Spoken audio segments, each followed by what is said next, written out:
Market. Your financial partners, Don and Gino. Welcome back to the Don and Gino Real Estate and Finance Show, Yellow Town Station, AM 420 KHTS. That's right.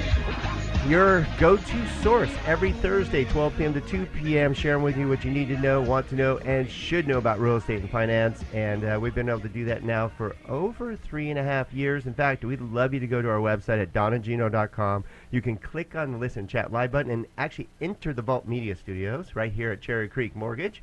That's right, live video. We're pointing at you right now. Join us. Be part of our group here. Be part of our posse. Our what was it? Tribe. Our tribe. Remember that? Yeah, part of our tribe. Well, Jeff's part of our tribe, and you know, what's really exciting about this show is that because it's live and dynamic, and we don't really plan about what we're going to talk about. So Jeff says, "Hey, can we talk about this?" No, we plan on what we're going to talk about, but I just throw it all out the window when Jeff asks the question. Yeah, you know, we just have flexibility for you because it's nice when our guests bring up something that you need to know. We're like, hey, that's a great topic and stuff. Actually, very relevant topic that we should have brought up today. So, Jeff, I'm going to let you throw it out there because Jeff's going to just so you know, Jeff Hunter with Real Pro Advantage. He is the top. Him and his partner.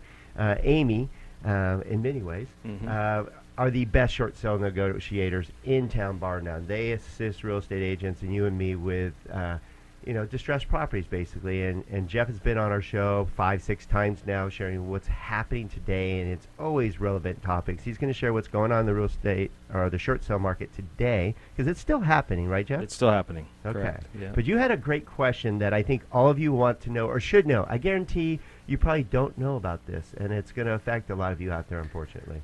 Well, what I like about it, Jeff, is that it's a real-life question of how the market is changing and the difference of perception from the side that you're on and what you're hearing and the side that we're on and why. So go ahead and pose that question real quick so everybody knows what we're talking about and what we were discussing in the break. So my question essentially rises out of an FHA buyer trying to buy a condo. There's new guidelines coming out with Fannie. 4 years must be 4 years out of after short sale, and what is it, 6 or 7 outside of foreclosure? Seven. And it used to be 2. Just so you know what, that's a big deal because a lot of you out there went through the short sale process, and a lot of us had hardship. So it is warranted and necessary at times. That's where Jeff comes in and Amy and helps you with it.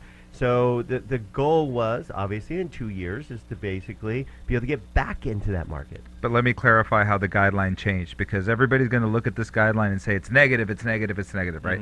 It's very easy to look at the negative, but the guideline up until August 16th, okay, so we got a 48-hour window here to operate in. The guideline... The phone number is... The guideline until August 16th is that 2 years after a short sale, you could enter into an application, into an escrow, and purchase a home, okay? So what Fannie Mae has done is they moved that needle now, and they said it needs to go to 4 years. But it used to take 20% down at 2 years, 10% down at 4 years, and if you wanted to do anything less than 10% down, you still had to wait the 7. So they giveth and they taketh, because what they've done is they've moved it to 4 years, and now, even with 5% down after 4 years, you can get back into the market. Okay. So we've got a little more flexibility at the 4-year mark, a little less flexibility at the 2-year mark, and we still have FHA financing at the 3-year mark. So we haven't lost everything. Sure. Right. Good input. I like so it. You look surprised. No. It's good clarification. If you want to see Don's surprised face, go to donandgino.com. Nobody knows guidelines more than you, Gino, and that's why we love having you on the team. You run that part of it, and if you ever want structuring or your options, there's no better place than checking out our team right here at Cherry Creek Mortgage. You can reach us anytime at 855-DON-GINO, DONGINO, or donandgino@gmail.com, and you can email us as discreetly as you want and say, hey, I want to get back in the market, because you should. There's nothing like home ownership, and we are not peaked out in prices. By the way, we're still about 19% below peak prices right now. I know a lot of you go, oh, they went up so much. They'll keep going up, by the way. I went through this, just so you know. Yes, I'm going to date myself, but this is important, and Jeff, I know you can help clarify this with me, because I know in the early 90s we went through this, and how home prices, just so you know, the higher price range in Valencia was $400,000, $450,000, which was huge. That's very expensive back in the day. I bought a condo for $130,000.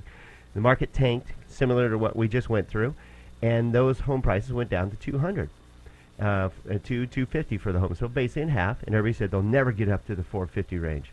Jeff, what do you think those houses are now in Valencia that were at 450 and then went down to 250? They're probably approaching back to where they were. I'm not Actually, sure. they're 750 to 800, the you're higher kidding. end Valencia. You know, Don's homes. So talking they've about doubled. roughly when I was born. Shut up. Shut up. Bottom line is they've doubled since the peak before. Prices will continue to go up. So do not get lulled to sleep and not getting in the market thinking that they're going to go down. What do you think, Jeff? You think they're going to go down? No, we're good to go for a while. I think, again, talking about what we talked about at the open, the kind of steady climb as opposed to the sprint to the top, get winded and start to die off. We're in that steady marathon kind of jog at this point. I agree.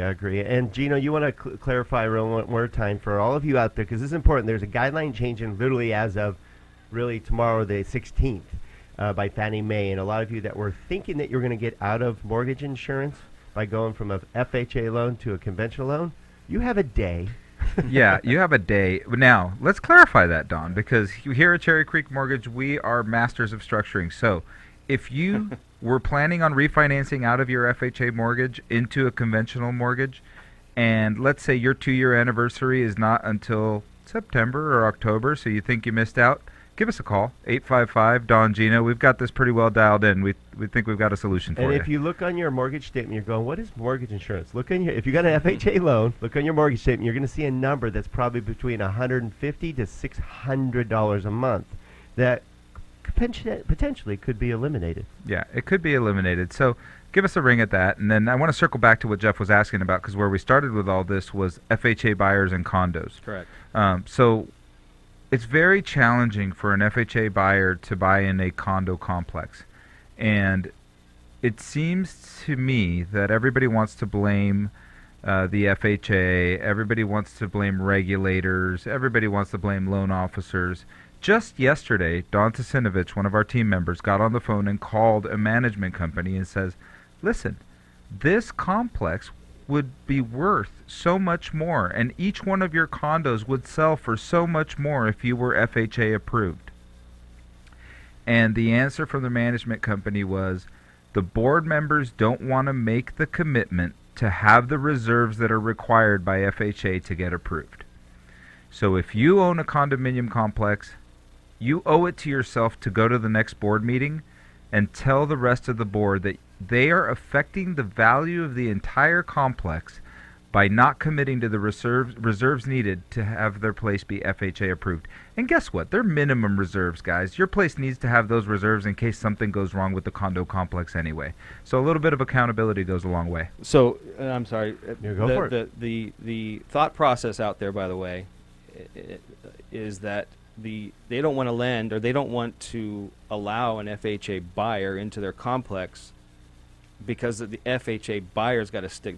The buyer is the problem. They're a high risk buyer, and that's kind of what's going on out there. So I appreciate you saying that, because that's a completely separate issue. The condo's got to have that is a fallacy. That's sure. a broken myth, because Absolutely. it's like saying a VA buyer is not as strong because they put zero down. Sure. That is not true. They all just so you know out there, the lending environment, the only way it's changed is there's just not stated income loans. I mean, you can make up whatever you want. That was at a time at the peak of the mortgage industry and the housing industry back in 2006. And I have numbers for that too, regarding how many people can get loans then versus now. But bottom line now is we have as many options as ever, if not more. You just have to qualify, which is actually a good thing for you and for the industry in general. You want people to qualify. So those, to answer your question, Jeff, if anybody's getting in with either VA or FHA or whatever, they qualify. We've done the numbers. They have solid jobs. We dot every I and cross every T. Absolutely. So if they're getting into a loan these days, they qualify. There's going to be other factors that would make them not be able to pay, but it's not because it's an FHA loan, a VA loan, or a conventional loan, or a jumbo loan, or whatever. It doesn't matter. The only thing that would make them not be able to pay their mortgage on a home that they love. People don't walk from their homes. They'll walk from a rental, but they don't walk from their homes. Sure. So it's a good loan. It'd take dire circumstances for them to actually have to go to you. So actually, basically. Jeff, there's no better person that I could think of in the nation to ask you this question. I think we will solve and debunk the myth of people with little down payments are the people that default on homes, okay? I don't really think that's the case. Of all the people you've negotiated short sales for, how many had no impact on their income and their income stayed exactly the same throughout the whole economic recession and still short sold their home? There's to put a number on That that. were not strategic foreclosures. Percentage, basically. So how many people, I mean, most, in my opinion, almost everyone that did a short sale that was not completely strategic did it because they had some sort of a decline in their income. Yeah, oh yeah, absolutely. And like you're right, the strategic default or strategic whatever it is you want to call it, there's those folks out there too. But you're right, 90%, 95% of the people that had to do a short sale absolutely took some sort of hit. Hardship of yeah, some absolutely. kind. Whether I mean, it was it's legitimate. income. A lot of people think everybody just walk, but people don't like walking from their homes. Sure. And I know people that are still living in their home because they love their home, and they're $400,000 upside down. Right. They don't care. I just got one $500,000 upside down, and we were talking about the percentages of how much that's going to grow. They're never going to get out of that. No, never, ever.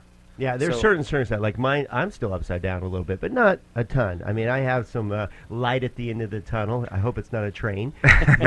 but there's light at the end of the tunnel. I love my home, and it was worth it to stay in my home because I couldn't rent for what I'm paying for my mortgage and stuff. Right. So there's ways around it and stuff.